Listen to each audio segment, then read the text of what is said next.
ngeen jëf ci ànd beeg seen télévision DTV seen émission diisoo amaan mbégte ànd yéen ci waxtaan wi di am geneen gan ngir waxtaanee réew mi tolluwaay bi tey nañu bëgg waxtaanee wàllum économie ndax nga ni Sénégal fi mu toll nii waxtaanee koom-koom da ciy baax koom-koom ci Sénégal koom-koom ci Afrique waaye sax manière générale waxtaan ko ci àdduna bi waaye itam du ñàkk daañu ci laal tuuti politique ndax sunu gan dafa nekk homme politique waaye itam di bindkat waaye it doon koo xamante ni bii économiste la di Mamadou Ndione di cadre aussi de l'APR di conseiller ci municipalité ba nekk diwaanu Diass mooy sunu gan maa ngi lay nuyu bu baax. maa ngi lay fay Maodo Mbacké di nuyu téléspectateur u DTV yëpp di leen gërëm di leen sant di nuyu sénégalais yi ñuy seetaan yëpp di wax ne sa turu émission bi rek dafa neex a dégg ndax diisoo mooy réew.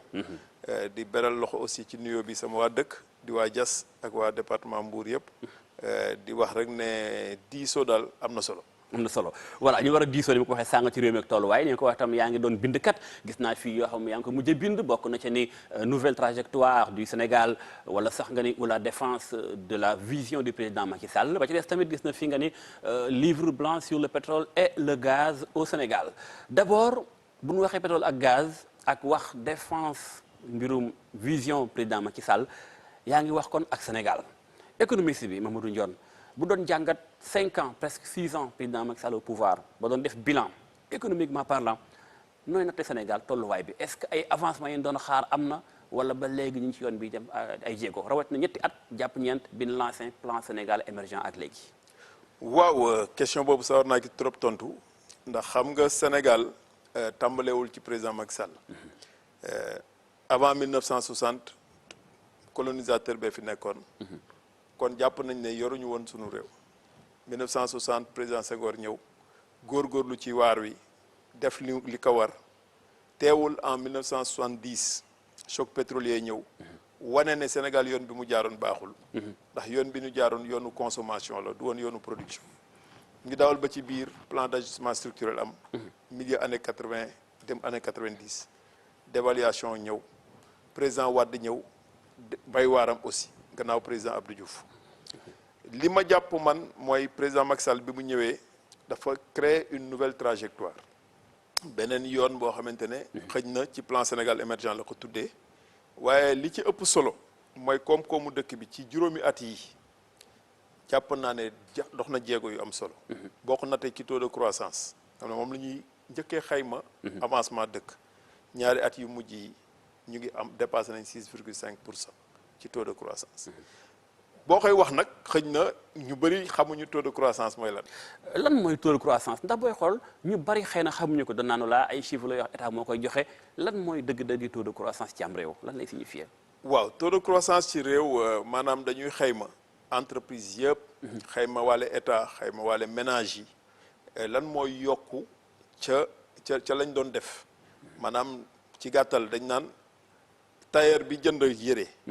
ñaw ko yokk na valeur ci tissu ba xam nga tissu la woon ñu ñaw ko costume wala ñu ñaw ko leen am na valeur bu ci yokku donc valeur ajoutée yooyu dafa am agence bu ñuy wax agence nationale de la statistique et de la démographie mu ciy liggéey aussi ak ay kuréel yu bëri day natt lan moo yokk ci mbay mi lan moo yokk ci napp gi lan moo yokk ci sàmm gi lan moo yokk ci entreprise yi lan moo yokk ci état bi doog a génnee taux de croissance am na nag façon bu compliqué bu ñu koy calculer mais li ëpp solo. bu gën a technique. waaw bu technique. doo mën dugg ci aspect yooyu mais mooy yokkute réew. mais yokkute réew loolu dafa am solo ah. yokkute réew mooy xool ni dëkk bi doxee ci wàllum koom-koom. ni nga ko waxee sàmmkat bi baykat bi. tailleur bi. ouvrier bi la muy def. mais bu fekkee ne ñu Sénégal mi ngi ci 6,6%. loolu ñu bari gis ni waaw loolu moom yokkute la di ci ay chiffres mais fu mu jaar fu mu dugg ana koom-koom gi. jamono bi naan Sénégal mi ngi dox askan wi boo leen laajee ñu bari ci ñoom dañoo gën a sonn ne ci ay jafe-jafe lu waral loolu. waaw xam nga perception ku nekk position bi nga nekk ci ngay defee sa perception bu bopp mais li ëpp solo. mooy tey jii dégg ngeen ci mesures yi président jël ñu wàññi courant bi. bourse familiale couverture maladie universelle. croissance moo lay may loolu. tey jii boo xoolee président Macky Sall 2013 ba muy décider ne damay wàññi impôt ci salaire nga xamante ne salaire bi gënoon a néew salarié bi gën a néew la nga am gañe nga 15 000 francs jëm kaw am na sax ñu gagné plus de 100 000 francs waaw notamment les bas salaires loolu la ma la koy may croissance maanaam croissance mooy li ngay séddale yow état te pour nga mën ko séddale yow yaay xool nag ci yan axe nga koy séddale mën nga ko yóbbu ci investissement mën nga ko yóbbu ci social mën nga ko yóbbu ci hôpitaux yi et cetera donc moo tax yokkute réew du xaalis buy ñëw dugg ci poosu nit ñëpp mais mooy xaalis boo xamante ne dina permettre état mu gën a maîtriser son développement ndax boo xoolee Sénégal boo jëlee mbay mi ceeb bi par exemple ceeb bi ci juróomi at yi la ci yokku toll na ci 102% maanaam dañu doubler lañ doon def 2012 ak léegi ci ceeb dañ ko doubler dañ ko multiplier fulal ñaari mooy ci wàllu mbay mi waaw ci wàllu mbay mi boo jëlee tey jii mbiru soble ci biir mbay moomu nga jël ci soble sempi ko tey jii soble yokku na de 71% tey jii soble problème mu soble Sénégal dootul mbay mi rek problème mu conservation la problème logistique la c'est un problème d'ensemble kon tey jii Sénégal mën na dundal boppam ci soble pomme de terre Sénégal taux bi yokku na de 333%. tey jii ñu ngi def 52 000 tonnes de pommes de terre. yooyu nag ay mesures moom moo koy permettre yàlla indi taw état aussi jàpp ci ba intrants yi mat. ñu moderniser l'agriculture yooyu moo koy indi. moo koy indi mais taux de croissance Sénégal daal li ci ëpp solo mooy yan secteur ñoo ko porté te secteurs yi ko porté secteurs yu indil liggéey nit ñi la. voilà moo ci am solo monsieur Ndione wax nga sàng. travailleurs yu Sénégal yi nekk ay fonctionnaires mooy li nu wàññi ci mbirum nit ki li mu doon fay ci impôt mais boo xool Sénégal ñu bari nee ñu économiquement parlant boo ko xoolee natt ko loolu nekkul sax lu mën a doxal réew ndax Sénégal booy xool taxu ko bari dëgg-dëgg ay liggéeykat ñu bari ñu ngi nekk secteur informel bi kon loolu dañuy jàpp lañ doon mën a séntu mu am njariñ ci askanu Sénégal loolu du am benn réussite bi ba pare bari na liggéeyukaay yu bari yoo xam dañoo tëj jamono boobu tembe ndax impôt bi doon buñ ko wàññi ci kii liggéey tamit xëy na am na impôt bu cher buñ teg borom entreprise bi ba ca des tamit mooy li nga wax ci mbirum baykat yi booy xool ñoom itam ñu ngi dund ay jafe-jafe yu tar li nga ma tegal ni mooy pexe ak benn branche président Macky Sall territorial développement mbaa buñ ko xoolee ba ci biir nekkul dafa am échec ndax ci ceeb bi mu mujj wax sànq tamit dañoo waxoon autosuffisance en riz 2018 2017 léegi yokkaat nañ ci beneen at jëm 2018 loolu lépp day mel ni kon xëy na koom-koom Sénégal daal jéego yi ñu doon xaar ci président Macky Sall ba tey doxu ko ñu ngi koy xaarandi. waaw xam nga exemple bi nga jël ci ceeb boobu. xam nga objectif boo koy fixé wu da nga naan naa jéem a egg béréb sàngam. loolu da lay war a yokk cawarte pour nga jéem fa egg. mais tey jii jéego yi ñu def ci mbayum ceeb Sénégal nga xam ne fépp lañ koy bay presque.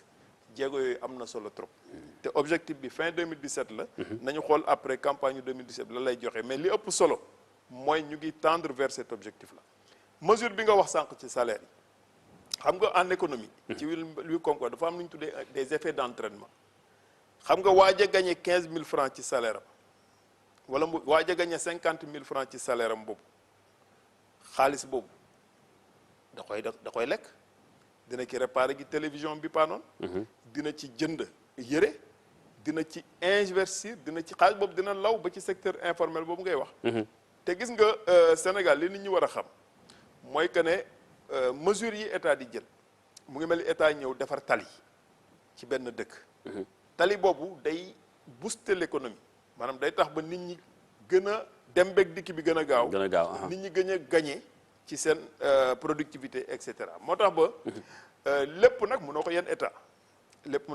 mais état liggéeyam moom mooy fexe ba mettre en place les conditions yi permettre citoyens yi ku ci nekk nga mën a góorgóorlu justement yaa ngi wax condition bokk na ci fexe ba liggéeykat bi nga mën koo teg ci condition bu mën a daan dooleem dañuy xool Sénégal depuis président Macky Sall ñëw au pouvoir ak léegi dafa jox lu bari étranger yi surtout France en tant qu'économiste du ñàkk da nga ma tojal faram-fàcceel ma waaye itam nangu ni am réew ngir mu dox dëgg da ngay fexee jox doomi réew mi yenn yi nga xam dafa ëpp solo ci réew ñu koy génn ci koom boo jëlee fii wàllum télécommunication daanaka la ko yor lépp bitim réew la même bi état bi am ay actions yu bari muy Sonatel ak Orange ak ñoom seen booy xool tubaab bi ñoo ci yor lu baree bari muy France nga jël mbirum carburant ñi koy jaay ci réew mi donte ay doomi Sénégal mi ngi ci ñu ci bari France teg na loxo ci mbirum sax station yeeg lu ci baree bari ba ci des tamit mooy lu mel ni suñu port bi maanaam tout le temps dañoo gis ni daal entreprise française yi ñooy yor même chantier yi président Macky Sall joxe sax tubaab yee koy yor loolu ndax dëgg-dëgg nekkul ni dañoo waroon a def le contraire fexe promouvoir entreprise sénégalaise yi ngir ñu mën na nag desal koom-koom gi ñuy gagné ci biir réew mi. waaw xam nga exemple yi bëri na xëñ na. mais li ci ëpp solo boo jëlee téléphonie par exemple. téléphonie France Télécom actionnaire la. mais état aussi actionnaire la ci. ndax état bi ko ëppale action état bi de façon France Télécom du actionnaire majoritaire ndax 45% la am. voilà état du Sénégal moom 25%. ñeneen doog a ñëw am ci. Sénégalais yi moom yenn. leneen li nekk à la bourse régionale des valeurs mobilières. nga xam ne ku nekk mën na ko jënd ku nekk mën na ko jaay. donc li ma bëgg a wax foofu. mooy souvent xëñ na perception bu ñu am la mais tey boo demee Diamniadio tey entreprise ya fay liggéey boo doon wàññi entreprise française ya fa nekk bëriwul. entreprise yay liggéey Diamniadio tey. nga xamante ne le plus grand chantier du Sénégal. autoroute Ila Touba entreprise chinoise a koy liggéey. waaw wér na. en rapport avec des Sénégalais. plus de 500 milliards. ma ne en rapport avec des Sénégalais. waaw sous-traitance Sénégalais yi def. waaw c'est-à-dire Sénégalais daan lu cëpp ñoo fa nekk ay main-d'œuvre. man li ma jàpp mooy tey jii sunu entreprise yi war nañ leen dooleel. justement entreprise sénégalaise dafa am ay feebar yu ko dal. feebar yooyu bokk na ci. parce que amuñu entreprise yu mag a mag a mag yu tax ñuy wax. boo wàññiwul su ma deful woon publicité mën naa ne CSE wala yenn entreprise yu mag yi. dans le domaine de la construction doo ci gis yenn entreprise yu mag a mag yi. pourtant ñu ngi fi nag. xam nga lan mooy problème mu entreprise sénégalaise. problème entreprise sénégalaise bokk na ci déjà local ban béréb lay liggéeyee. bokk na ci moyen financier parce que xam nga tey ji état booy liggéey ak état. état du la jox avance. état da koy liggéeyal ba pare ba livrer chantier bi. mu doog la fay. justement te autofinancement boobu. waaw bien sûr autofinancement boobu pour mu yomb. il faut nga maîtriser ton secteur bancaire. donc te secteur bancaire bi kan moo jaay action yi. mais bu la état joxee confiance jox la chantier rek banque yi wóolu la. waaw mais xam nga moo tax ma ne la tey jii le secteur bancaire. critères ya mu lay lebale. moom moo koy définir boppam. il faut nga indi ko ay garantie et cetera donc tey jii lépp solo man jàpp naa. mooy entreprise sénégalaise te président Macky waxoon na leen ko. nee na leen nañu dajaloo ci ay grands ensembles pour mën a gagner des grands projets de l'État état bi li mu def pour les grands projets yi nga xamante ne offre spontanée mën na ci am état bi nee na bu tuutee ba tuuti tout projet qui dépasse 50 milliards nga xam ne mën nga def offre spontanée 10% yi au minimum il faut nga consacrer ko aux nationaux mais tey jii nga yor sa liggéey yow état. mais 10% ndax nekk lu néew tam 10%. waaw mais xam nga 10% de 50 milliards téeméer boo jël nga joxe fukk ba. 10% de 50 ci milliards nationaux yi mais loolu. 10% d'un minimum de 50 milliards c'est déjà 5 milliards. xam nga tey jii boo xoolee. am na chantier yu bëri yoo xamante ne les universités ak yooyu ay entreprises sénégalaises ñoo ko yor gis nga retard bi ci am du ma ne ci ñoom la mais li ëpp importance tey jii au Sénégal. mooy que ne les entreprises sénégalaises ñu dajaloo. ensemble boole seen doole. pour mën a gagner yenn marché yu am solo yi. parce que adduna bi ni muy doxee léegi sax. partenariat public privé boobu ngay dégg. ay entreprises dañuy am lien avec des banques. ñëw gagner ay marché livrer ko clé en main. clé en main nag état bu ko gisee danaan kat nañ ma ko jox clé en main. voilà moo tax ba foofu y a des efforts état bi nag mu ngi accompagner entreprise yi. mais def na lu bëree bëri. mu ngi ci parce que président Macky bi mu ñëwee créé na ñetti banque lu fi amuloon. BND. FONGIP FONSIS. créé na ko indi na ay facilitation pour les entreprises sénégalaises mais loo indi des facilitations aussi entreprises yi ñoo war a booloo nekk benn. pour mën a gagner yenn marché yi. en relation avec même certains grands groupes dans le cadre du partenariat. voilà monsieur Ndione bu fekkente ni tey état fii la toll war na jàppale entreprises sénégalaises yi ba nu gën a performant mën a gagner yenn marché yu mag.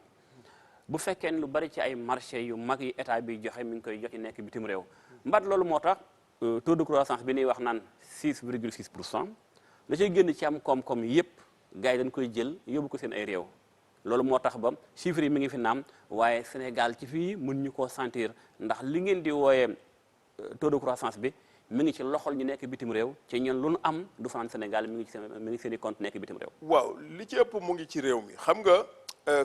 tey jii salarié bi ngay fay dans le cadre de l'entreprise kooku yóbbul xaalisam bitim réew. mais loolu moo ci gën a ndaw. xam nga tey jii entreprise bu ñëw. tout le temps nga dégg fii. non xam nga bénéfice net imposable. état moom 25%. entreprise balaa bu amee bénéfice dañ koy appliquer ce qu'on appelle l'impôt sur les bénéfices. état jël 25% def ci poche. avant muy am impôt sur les bénéfices am na yeneen type d'impôt indirect yoo xamante ne état bi da ko ci percevoir moo tax ba man tey ji li ma jàpp te ma jàpp ko mooy dafa am souvent beaucoup d'amalgame yu ci am même tey jii joxe nañ par exemple tout à l'heure exemple Sonatel xam nga Sonatel li ëpp ci bénéfice am fan la koy réaliser société bi ñu tuddee Sonatel Mali la koy réaliser ak Guinée Bissau parce que Sonatel bu Sénégal multinational la boo xamante ne am na ay Sonatel yi mu am dans la sous-région la muy gagné lu ci ëpp foofu la koy jëlee ci turu Sénégal pourtant Sénégal bokk na ci réew yi gën a jox Orange bénéfice ba tax sax siège am fii la ko def pour Afrique de l'Ouest c'est que man li ma bëgg a wax foofu mooy Sonatel bi nekk Sénégal dafay agir Guinée di agir Mali di fa am bénéfice boobu ci poosu malien yeeg guinéen lay jóge ñëwaat Sénégal moo tax amalgame boobu bugguma toujours nit ñi di ko def parce que c'est important ñu xam ko mais man li ma jàpp tey mooy ñu ngi ci yoon bu baax bi pourquoi parce que fonds souverain bu ko président Macky Sall waxee fonds souverain d'investissement stratégique mu créé ko dugal fa ay moyens pour jàppale waa dëkk bi jàppale entreprise yi sénégalaises yi te fonds souverain boobu bés bu ressources pétrolières yi ñëwee 1/3 des ressources pétrolières fa la koy dugal mu nekk suñu banque bu ñu moomal suñu bopp loolu te banque boobu du lebal ay tubaab ñun lay lebal tey jii li gën a am problème pour l'entreprise sénégalaise mooy l'autofinancement fa lay jëlee xaalis pour mën a exécuter les marchés yi ma gagné muy ci état wala muy ci keneen te entreprise nag foofu nag état mu leen di jàppale maintenant ci biir jàppale boobu il faut que entreprise yi créer de grands groupes Sénégal ku nekk da nga bëgg a yor sa entreprise ne sama alors que sunu aussi des fois moo lay permettre il faut ñu booloo nekk benn tey ji boo jëlee Total boobu ngay wax 80% de l'actionnariat de Total mu ngi c'est de l'actionnariat flottant mënoon ne diw moo ko moom mu ngi dans les bourses dans les bourses places boursières tey ji n'importe qui mën na fa jënd action donc c'est pas des entreprises françaises en tant que telles mais c'est des multinationales tey ji Sénégalais bi mën na dem jënd fa action keneen mën fa jënd am tey ji nag moo tax ba dañu war a autour de la bourse régionale des valeurs mobilières ñu créer des portefeuilles yoo xamante ne yow mën nga fa sànni sa investissement man la même chose entreprise boobu dem gagner des marchés pour le Sénégal pour les Sénégalais voilà bu ñu waxee ba tey ci mbirum président Macky Sall ak ni mu mel ni ku jox daal bopp léegi sax gars yi ni ay nit ay kilifa jàngat réew mi ak tolluwaay bi ni Macky Sall daal dafa delloo buumu njaam gi ca France lan doon xeex naan indépendance dafa ñëw jox France moom buum gi ni ko takkal suñu baat lu koy firndeel mooy Sénégal amoon na fi benn compagnie aérienne bu daan wooyee Sénégal Airlines lu ci xew tey tas nañu ko ni waaye doxul ci ñëpp nee ñu xëy na politique bokk na ci li tax ñu tas compagnie boobu ndax ki ko taxawaloon moo tudd Karim Wade ci adversaire politique la bu taxaw ñu yaakaar ni day doxal Sénégal Air bi nga xam taxawal na ko Sénégal Air SA gi ñu jëloon ab Sénégalais mu nekkoon ca bopp ba nekkoon directeur général président Macky Sall dindi na ko fal fa ab tubaab muy ab français loolu nga jàpp ni nag en tant que yow doomu Sénégal africain du gàcca entreprise sénégalaise créée par l'État du Sénégal dirigée par un français.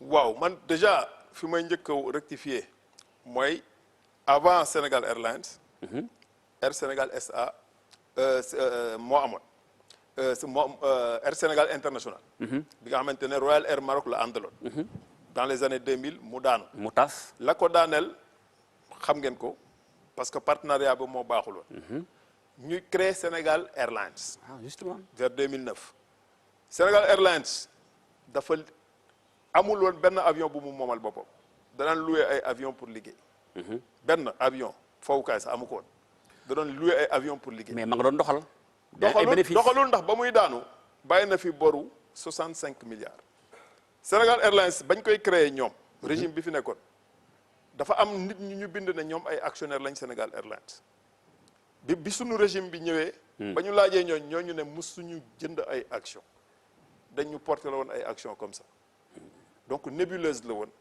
ba pare bàyyi fi bor ñu créé Air Sénégal SA ay gëstu woye na ni loolu accusation bu ngeen teg ci ñi fi nekkoon ci pouvoir bi la ngir bëgg a tas non lu compagnie leer la parce que c'est des rapports d'audit yi nga xamante ne ay experts certifiés ñoo ko def ñaata rapport moo fi génn accusé kenn ku nekkoon ci nguuru président Wade fa mujje mooy voilà gis ñu benn preuve rapport u expert comptable laa laan l'état financier de Sénégal Airlines Sénégal Airlines benn nébuleuse la woon ndax actionnaire ya ñu bindoon seen tournée ñoom ñu ngi ci bañ demee ba leen état bi seetee ne leen société bi am na jafe-jafe ñëw leen ñoom dañ ne kat on était tout simplement des porteurs d'action maanaam yoruñu woon ay action réellement. léegi tas ngeen compagnie bi. compagnie bu bees. Sénégal Air SA voilà taxaw na.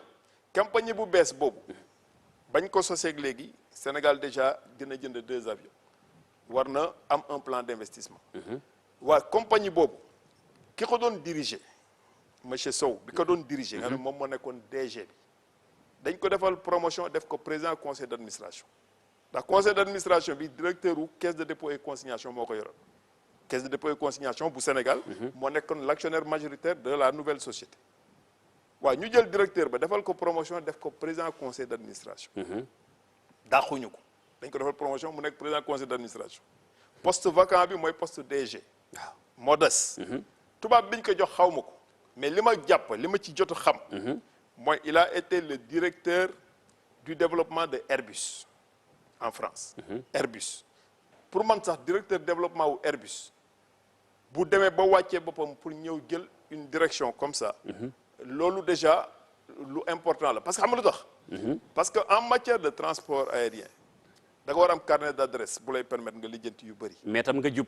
waaw mais xam nga Sénégal laa ne. parce que moom ñu ngi koy tudd ci. mais xam nga en 2007 ñi financé woon campagne Nicolas Sarkozy. ku sa wujj sëlam doo set. xam nga Sénégal lii moom ay archives la yoo xam ne nekk turam dafa génn ci archives yi ci information yi. xam nga Sénégal adduna bi. ni muy doxee tey ji adduna bi ni muy fonctionner.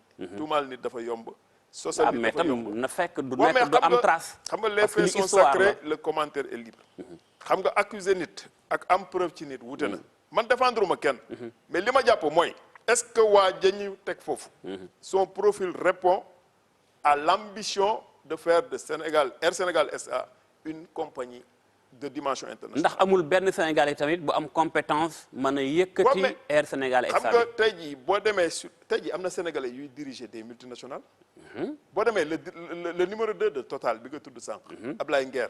c'est un Sénégalais. c'est un Sénégalais waaye. waaw est-ce que ci mbirum aviation aussi am nay Sénégalais yu ci xam. moom fa mu nekk. lu tax ab Sénégalais mënut a ñëw diriger turu compagnie bi en tant que compagnie sénégalaise. le numéro 2 de Total bu nekkee Sénégalais. bu Sénégalais bu ñuul kooku comme man ak yow. waa kooku tey jii est-ce que tubaab yi dinañ ne kii Sénégalais et cetera xam nga.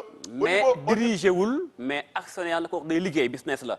mais lii nag dirigeant la. Sénégal moo jël xaalisam c'est le numéro 2. waaw lii nag Sénégal. non il a été le directeur Afrique c'est le directeur marketing international. c'est-à-dire que li ma bëgg ñu xam. mooy tey jii gëstu bi mooy. tubaab bi lan mooy jaar-jaaram ci aéronautique. est-ce que xam na ko. première question est-ce que xam na aéronautique. am na sax ñu wax ne nomination boobu saaga la ci Sénégal. waaw mais yooyu mooy xam nga dafa am ñoo xamante ne wax bu ñaaw da leen yóbbu. waaw mais monsieur Ndione pour man tey jii mais monsieur Ndione dëgguma la nga baal ma dëgguma la. pour man tey jii ku mës a nekk. directeur du développement de Airbus. Airbus c'est la première compagnie mondiale à côté de Boeing. ñaari compagnie yi defar avion ci àdduna bi. Airbus la ak Boeing ñoo ci ëpp doole. ñu ne la diw il a été directeur du développement de Airbus. ba pare nga ñëw na tey diriger notre compagnie. or compagnie bi bul fàtte ne d'ici 9 ans war nañu jënd yeneen avion. war nañu am lien connexion internationale. war nañ mën a dem feneen ndax du ñu yem ci sous-région bi rek. kooku c'est pas rentable. mais bu ñu ñëwaatee kon loolu monsieur Ndione dama jàpp ne c'est un atout maintenant. le reste directeur ba fa nekkoon mooy patron wu tubaab bi. ndax le président du conseil d'administration c'est le patron du DG. man fi may waxee mooy société sénégalaise financée par l'État du Sénégal ak ñamu àndal ni ay partenaires am ñu jël ab tubaab moment bi ñuy wax naan France président Macky Sall jébbal na Sénégal français yi ndax teggi tuuma gën woon ci moom mu ñëwaat defaat luy gën a tax ñu am firnde ci dafa mel ni moom daal benn ambassadeur u Sénégal wala benn ambassadeur u France ci biir Sénégal ndax nomination moom ñu baree ko ñaawlu vraiment ñi xam Sénégal ñëpp a ko ñaawlu wax bu ñaaw moom fa mu jugee la cosaanoo xam nga Sénégal franchement man jàpp naa ne des fois dañuy appesantir ci loo xamante ne surtout l'opposition des fois chaque semaine ñu indil la benn événement di ci wax suba ak ngoon et cetera quand tu veux boo bëggee développer une activité internationale da ngay rechercher les profils tey ji am na profil yoo xamante ne di nga dem sax ba toll niveau boo xamante ne y a des entreprises yoo xamante ne ñoom ngay confier CV wu li nga soxla ñoom ñu rechercher la chinois la ak japonais la ak yooyu yëpp doo ko toppatoo parce que tubaab bi nga xamante ne jàpp nga ne mën na la permettre demain sur la base de son carnet d'adresse d'avoir des avions d'avoir du relationnel. bu dee mën na régler sa problème indi ko mu régler sa problème. mais dafa am benn problème ba monsieur Ndione. li ki des mooy il y a un nationalisme boo xamante ne ku nekk di nga ko wax tey ji am na sénégalais yoo xamante ne ñu ngi occuper ay responsabilités dans des secteurs. voilà bien précis. donc loolu pour man c'est un débat boo xamante ne sax c'est un débat secondaire par rapport à l'enjeu. beneen bi ma yokkal la ci benn question nga àggale foofu rek waaw. allez benn question mooy que ni dafa am ñu bari ñu gis ni li daloon Sénégal Airlines li daloon compagnie bi nga xam njëkkoon na fee taxaw doon collaborer ak Royal Air Maroc dañoo gis ni France xeex na ko ba tàyyi ndax bu compagnie africaine day dox France ak compagnie am dana ko xañ lu bari ci marché beeg sous région beeg na muy doxee tey nga jël ab français ndax loolu du amaat beneen intérêt boo xam France mën na ko awale ci français bii pour mu gal sunu compagnie bi ba bu ëllëgee fekk ci kanam mu daanuwaat ñoom tam suñu liggéey gën a dox ñoom waa France. non xam nga. conflit bi ci biir gis nga transport aérien. du question ne da ngay jógee fii ak sa avion dem ba Chine dafa am ay vol avec escale il faut nga am partenariat ak. mais ci gestion bi laay wax. waaw xaaral fa laa jëm gestion wu compagnie fa laa jëm il faut nga am ay partenariat avec d'autres compagnies. compagnie bi ëpp doole Afrique tey muy Ethiopian Airlines.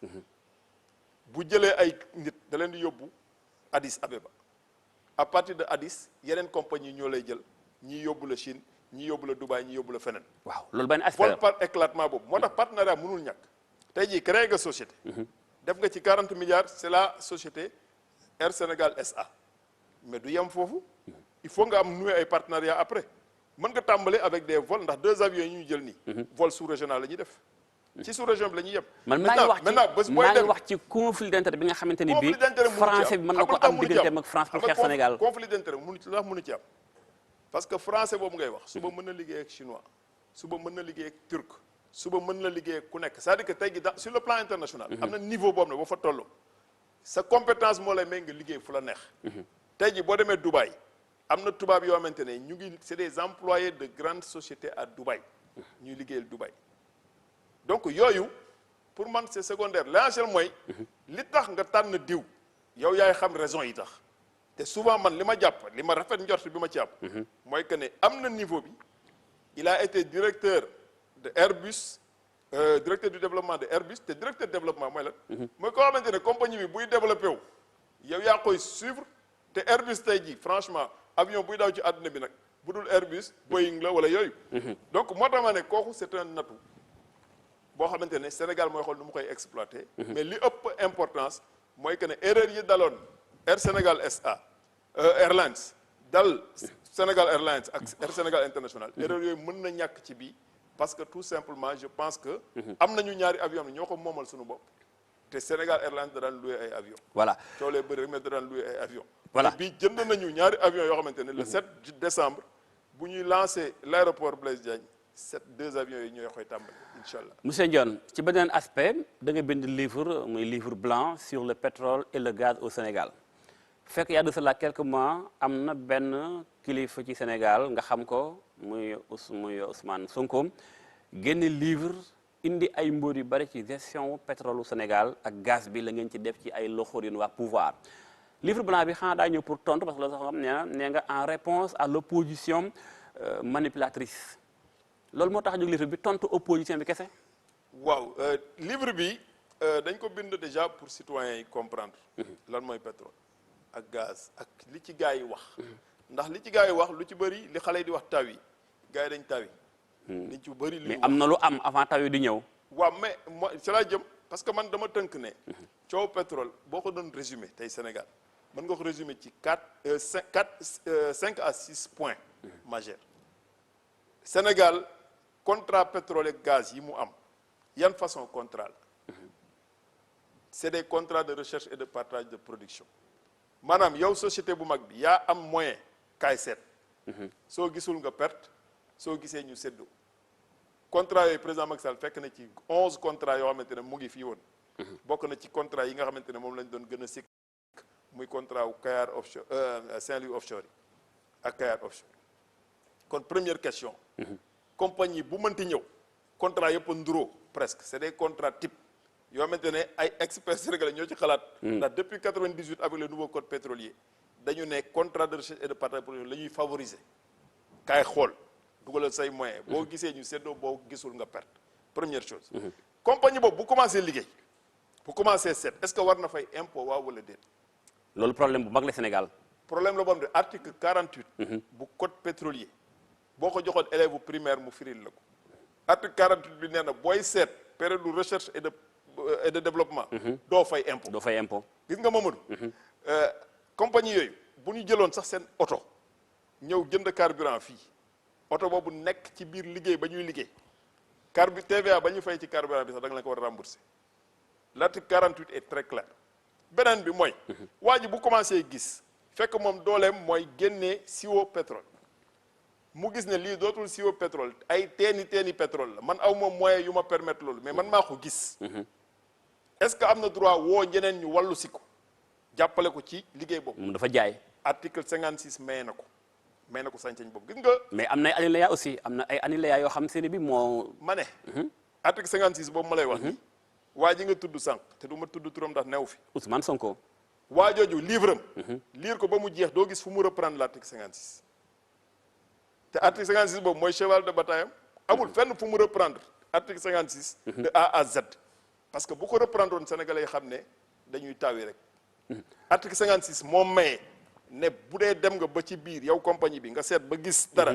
nga gis ne li nga gis attanatoo ko mën nga woo keneen mu ñëw kooku bu boobaa day eggali liggéey bi nga def engagement yi nga jël en terme d'investissement.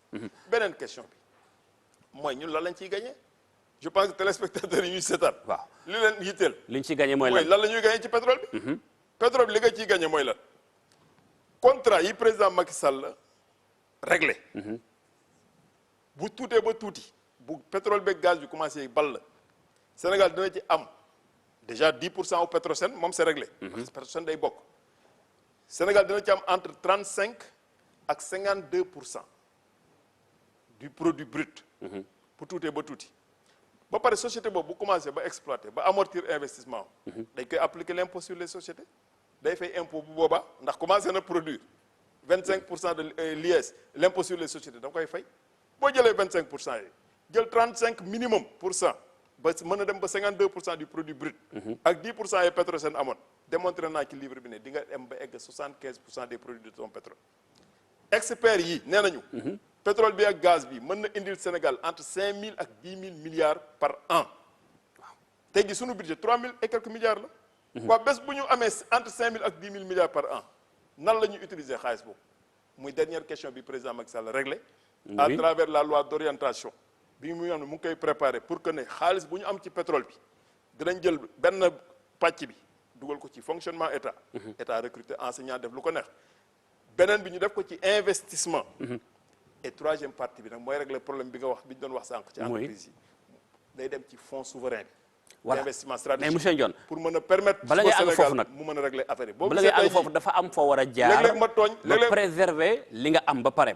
ndax pétrole dafa doon loo xamante ni bi réew yu bari ci Afrique am nañu ko waaye seen réew teel a gën a suux boo gisee coow li bari mooy tontu beeg yépp li ci ëpp solo mooy Sénégal yàgg naa am mine mais ni ñu koy exploiter boo demee Sabadola ñu ngi fay génne or depuis des années mais commune Sabadola bokk na ci commune yi gën a pauvre ña fay yeewoo gën a ndul ci Sénégal loolu déjà dafa doy exemple ci doxinu état wu Sénégal ci ay ressources minières ni mu koy gérer dafa mel ni Sénégal loolu mooy problème am bu amee Sénégal or am fële zircon am fële gaz ñu bari xamuñu Sénégal ñu ngi fiy génne gaz depuis des années mais booy xool soo ñu koy génnee sax ña fay nekk ñoo gën a pauvre ndax li nekkul ni ay théorie rek yu ngeen teg ci loxo sénégalais mais am problème gestion mooy ñëwaat 2013 bi passé président Macky Sall 2012 lañ ko fal 2013 mu taxawal ITIE initiative pour la transformation dans les industries extractives justement ITIE liggéeyam mooy lan tey ji ku nekk mën nga dugg internet xool ITIE ITIE société bu fi exploité muy pétrole muy gaz muy mine minerai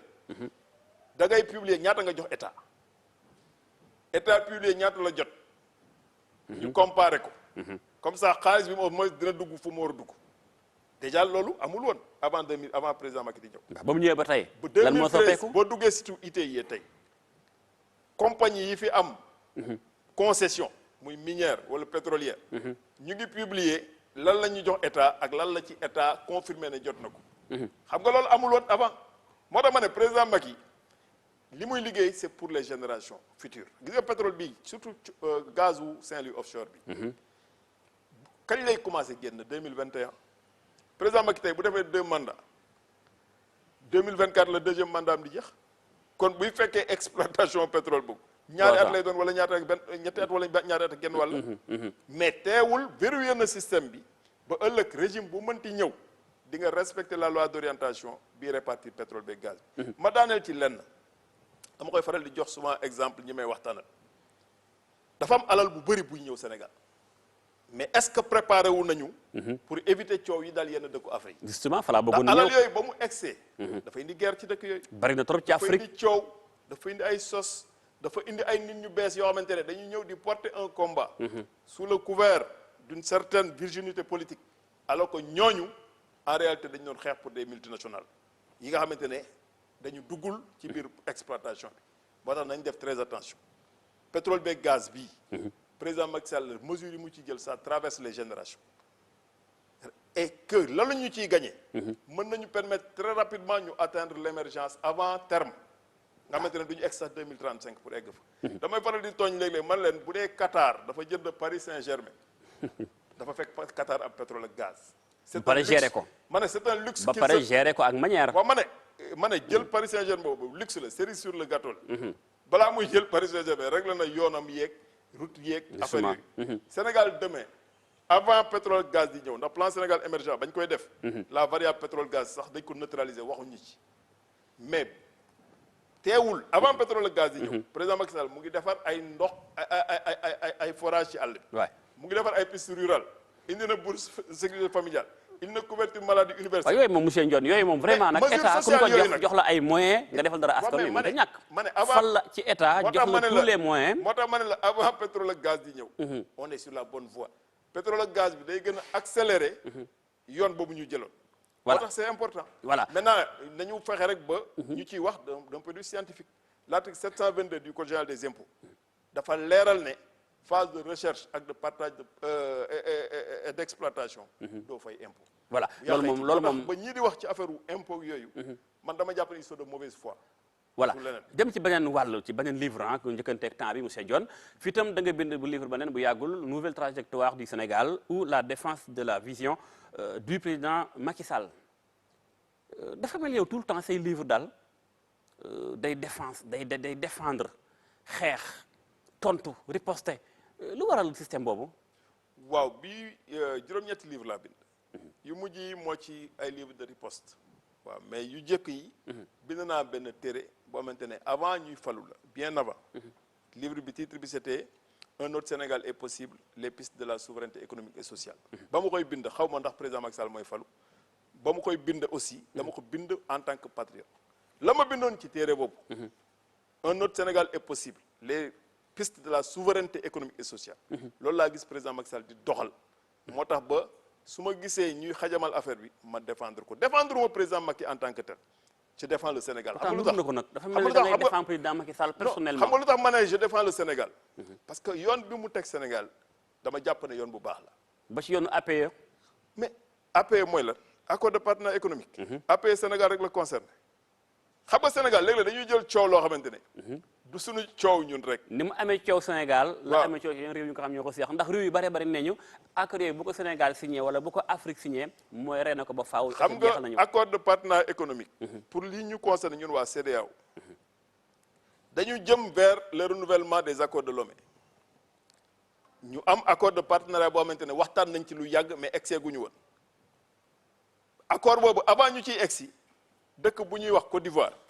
dem signer des accords intérimaires ak moom ak Ghana ku nekk dem signer ak Union européenne ñooñu ba ñu signer ñooñu xam nga la moo tax ñooñu signer parce que bu ñu signé wul woon ragal nañu seen cacao bi bañ a dugg Europe bu baa Europe ñam beneen cacao bu dul seen bës te ñoom sans le cacao dañuy daanu ñooñu déjà xaaruñu CEDEAO ñu dem signer ay accords dugg moment ba ñuy dugg tarif extérieur commun aussi CEDEAO dugg si na nekk na entré na en vigueur président Macky moment boobu mooy président en exercice de la CEDEAO mu ne il faut que CEDEAO signe ensemble les accords ndax tey jii gis nga bañ a signer accords yi coow lay bëri. bañ a juboo ba signer accords yi mooy la fin de la CEDEAO parce que le tarif mënoo am tarif extérieur commun ba pare am yow yeneen régime d'accord avec l'Union européenne te Côte d'Ivoire demoon na ci Ghana demoon na ci te CEDEAO sans la Côte d'Ivoire wala le Ghana wala le Nigéria jaratuñu wax CEDEAO te CEDEAO mooy lan mooy un marché de 300 millions de consommateurs c'est important pour le Sénégal. adduna lépp mënul baax loo gis daf ci am le pour et le contre. da ngay segg nag xool ndax li jaral na ma ko wala jaral. ku bëgg akara ñeme kaani. voilà mais kaani neexul justement sax mais akara neex na. ku bëgg akara ñeme kaani mais dafa mel monsieur Ndione da nga bëgg a défendre l'indéfendable ndax boo ñëwee fi naan signature des APE au-delà du feu de paille wala nga ñëw fii sax yokku ca ni daanaka daal da nga xaw a xas opposition bi dafa mel ni booy xool yaa ngi wax ni défendre président Macky Sall défendre programme xëy na mais Sénégal ngay défendre mais APE yi dëgg-dëgg bu xoolee ba ci biir dama xamul xanaa gënoo ëpp xam-xam les économistes yi nekk Sénégal ñu bari ci ñoom gis ni APE yi moom baaxul ndax doole yemul li Europe mën a dugal ci biir Afrique par exemple Sénégal produire lu toll li Europe mën a indi fii kon marché yi bokkul doole bokkul concurrent mën da bokk foofu. loolu mooy rey marché Sénégal néew ma la APE baax na à 100%. li ma la wax mooy. bañ a signé APE la mooy conséquence am. signé ko luy conséquence am aussi. non xam nga man damay raisonner. li ñu naan entre deux solutions da ngay xool bi gën a tane. boo signé wul APE. Côte d'Ivoire dem signé accord de intérimaire.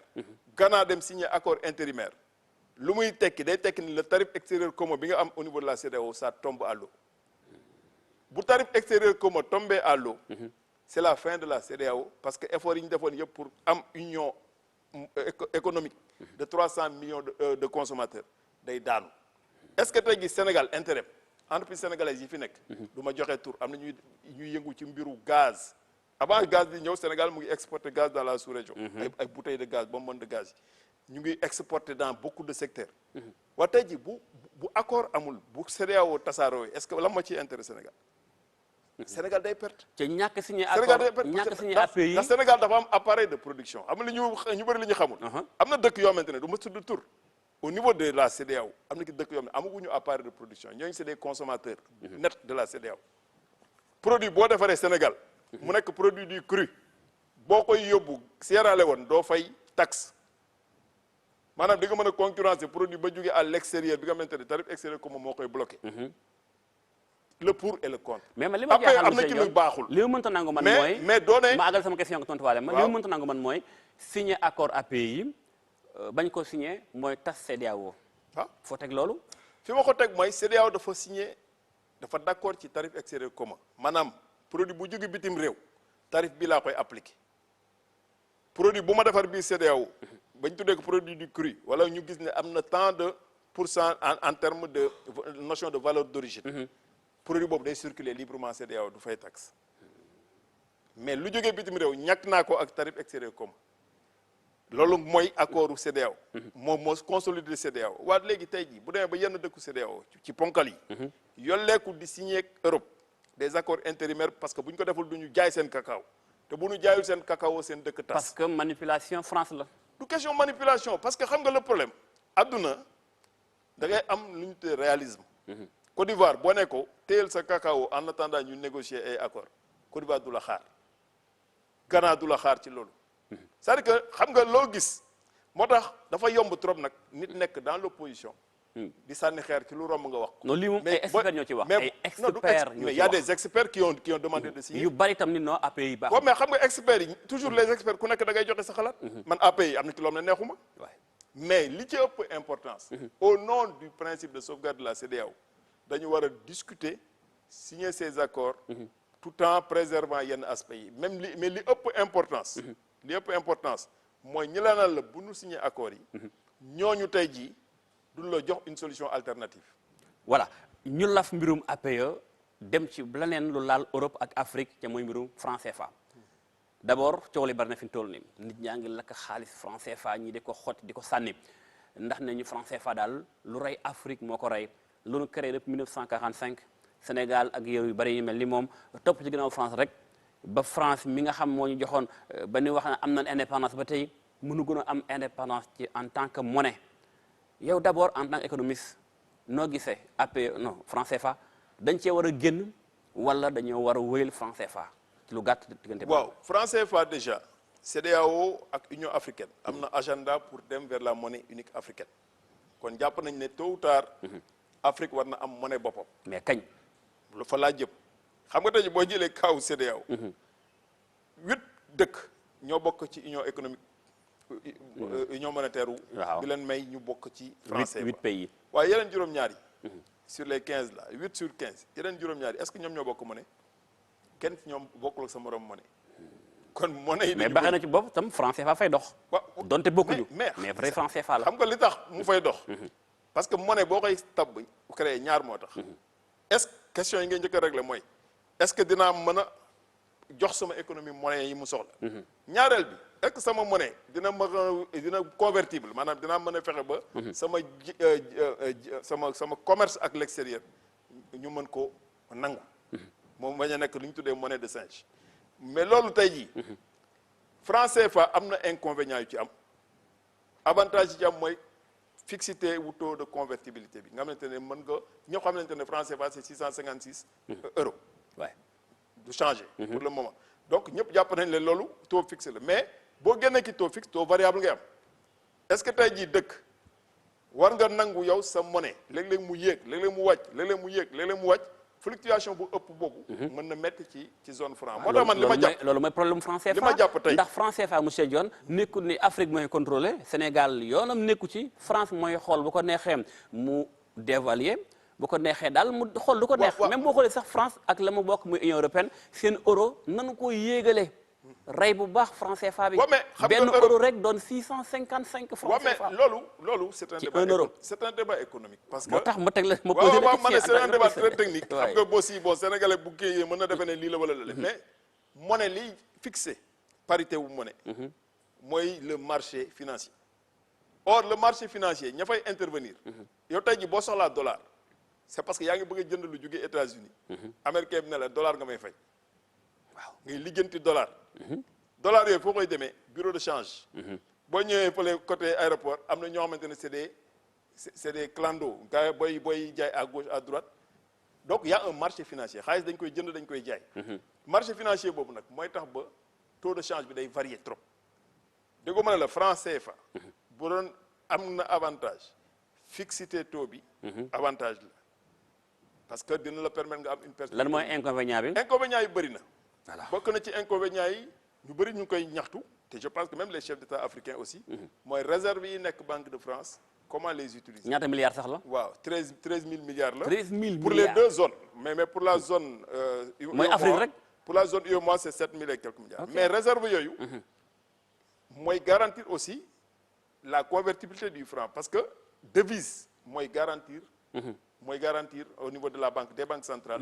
mais la monnaie. mais monsieur Ndione mais lépp solo. man nangu nga ni tey ma àggale question bi nangu nga ni bépp réew boo xool ci àdduna mu développé doxiwul ak monnaie jàmbur bu la neexee nga lim réew boo fi gis mu nekk ci kaw ñu koy coow rek dafa am monnaie di ko doxal. waaw mais franc CFA sunu monnaie la. naira bi Nigéria yor. bu nu contrôlé. non xam nga Nigéria naira la yor. Nigéria tey mu ngi am ay jafe-jafe à cause du naira. jafe-jafe Gambie dalasi la yor. boo demee Sierra Leone la yor maanaam yeneen dëkk yi bokkul ci zone CFA. bokkuñu ànd am benn monnaie la moo tax defuñu ko. waaw parce que dañoo gëm demal seen bopp.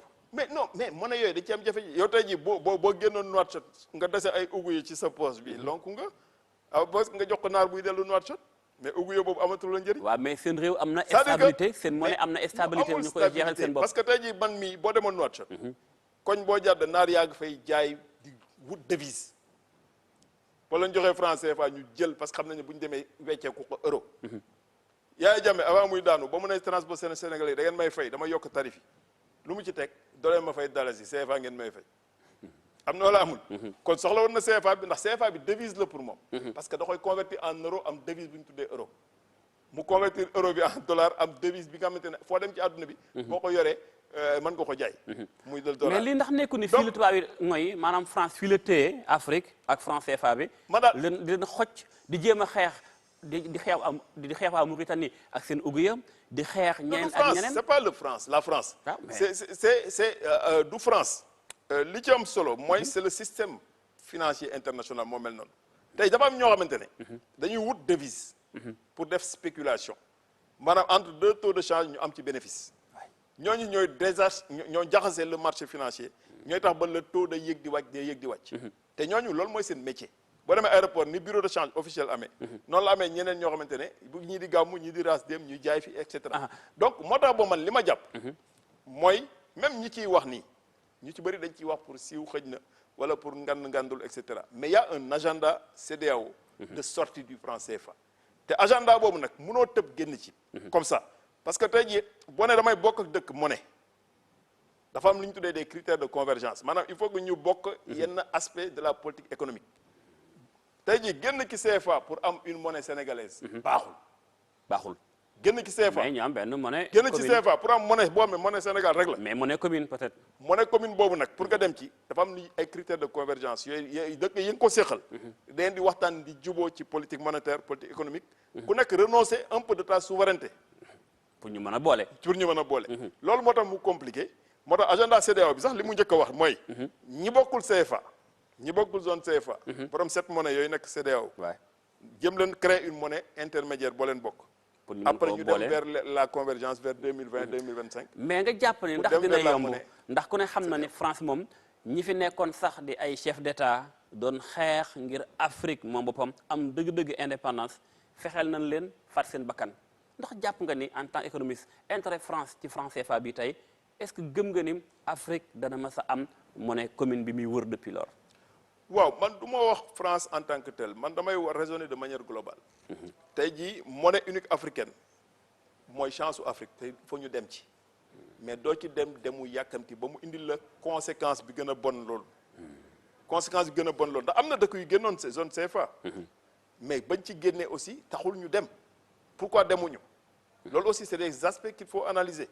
c'est un débat technique la parce que tey jii dëkk nga ñëw nga ne ko dootoo defaral sa bopp sa xaalis benn banque centrale bu ñëpp bokk mooy définir taux de change bi mooy def lii mooy def la li dëkk boobu mën na bañ a am les mêmes intérêts que beneen dëkk tey ji boo demee Europe zone euro bi ngay dégg nii boo demee France ku mel ni Marine Le Pen dara nañu génn ci euro bi waaw mi ngi koy wax des fois xam nga lu tax mu koy wax activiste parce que li tax mu koy wax parce que day gis ne am na pouvoir bu France perte jox ko la zone euro jox ko l'euro tey ji donc dëkk yooyu boo xoolee tension ba fay am da nga jàpp ni kon moom français bi moo gën a euro bi donc pour wax la ne c'est des débats techniques débat de fond la mais tey jii créer sa monnaie mu yem ci sa dëkk rek taxul nit créer monnaie booy créer sa monnaie day ngay fekk monnaie bi am convertibilité à l'échelle internationale te loolu bu dee amu ci rek monnaie bi jaru ko ndax adduna bi da ngay échanger ak ñëpp oui pour la sortie programmée de la zone franc mais da nga ciy dem ak xel